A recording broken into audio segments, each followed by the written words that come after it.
Hello student, आज हम grammar में क्रिया पाठ पढ़ेंगे। सबसे पहले जान लेते हैं कि क्रिया किसे कहते हैं। जिन शब्दों द्वारा किसी कार्य के करने या होने का बोध होता है उसे क्रिया कहते हैं। जैसे एग्जाम्पल है, मनीष बगीचे में पौधे लगा रहा है। तो यहाँ पर लगाना क्या है? क्रिया है। मनीष क्या कर रहा है? पौधे लगा रहा है। ठीक है। फिर है आपका धातु, यानी जो शब्द क्रिया के मूल रूप को ही धातु कहते हैं। यानी जैसे पढ़, लिख, जा, ये क्या है? आपके मूल रूप हैं और इन्हीं को हम अपने अनुसार उनका रूप परिवर्तन कर लेते हैं। यानी लिंग, काल, अवस्था के आधार पर इनका रूप परिवर्तित हो जाता है।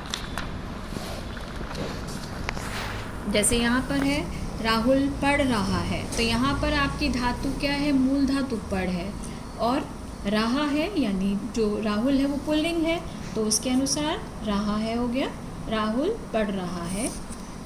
सोनिया पढ़ रही है, सोनिया स्त्रीलिंग है तो पढ़ रही आ जाएगा। ठीक है।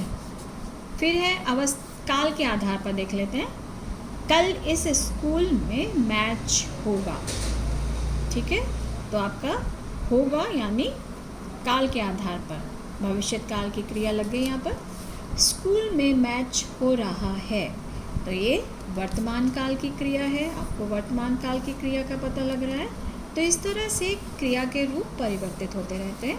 अवस्था, बुढ़ापा बहुत कष्टकारी होता है, तो यहाँ पर अवस्था दर्शाई गई है। बचपन के दिन बड़े सुहावने होते हैं, यानी बचपन में सब बहुत मौज मस्ती करते हैं।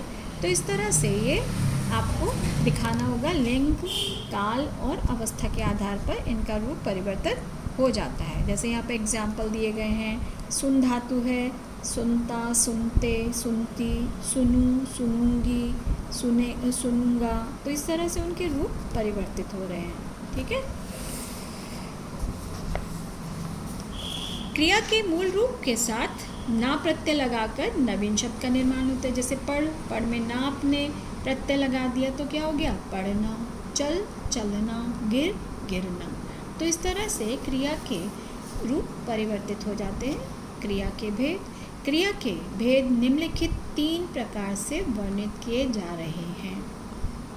जैसे काल के आधार पर, प्रभाव या कर्म के आधार पर और प्रयोग के आधार पर।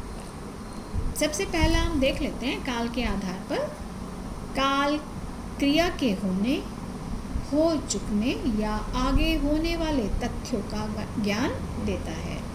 ठीक है। जैसे कि आपका भूतकाल, वर्तमान काल और भविष्य काल, तो इसी आधार पर हमें इसका ज्ञान होता है। अतः काल के आधार पर क्रिया को 3 भागों में विभक्त किया जा सकता है। काल के आधार पर कैसे विभक्त करेंगे? भूतकालिक क्रियाएं, यानी जो बीते समय में हो चुकी हैं। वर्तमान कालिक क्रियाएं, यानी जो वर्तमान में हो रही हैं। और भविष्य कालिक क्रियाएं, यानी जो आगे आने वाले समय में होंगी। तो ये आपके काल के आधार पर 3 प्रकार बताए गए हैं। भूतकालिक क्रियाएं, जिन क्रिया शब्दों द्वारा बीते हुए समय का बोध होता है उन्हें भूतकालिक क्रियाएं कहते हैं। जैसे उदाहरण के तौर पर यहाँ पर पिक्चर में दिया गया है, माँ मैंने पढ़ाई कर ली है। ठीक है। कर ली यानी जो बीते समय में हो चुके हैं, क्रिया संपन्न हो गई है भूतकाल में। दूसरा है वर्तमान कालिक क्रियाएं, जिन क्रिया शब्दों के द्वारा उसी वक्त क्रिया या कार्य के होने का पता चलता है, यानी वर्तमान में वो क्रिया हो रही है, उसे वर्तमान कालिक क्रियाएं कहते हैं। एग्जाम्पल, देखो रानी आ रही है, यानी वो आपकी वर्तमान में क्रिया चल रही है।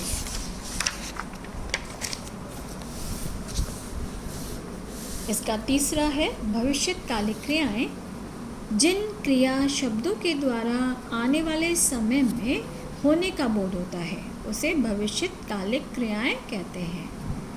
एग्जाम्पल है, उदाहरण है, बेटी कल सुबह तेरी विदाई हो जाएगी, यानी आने वाले समय में क्रिया संपन्न होगी।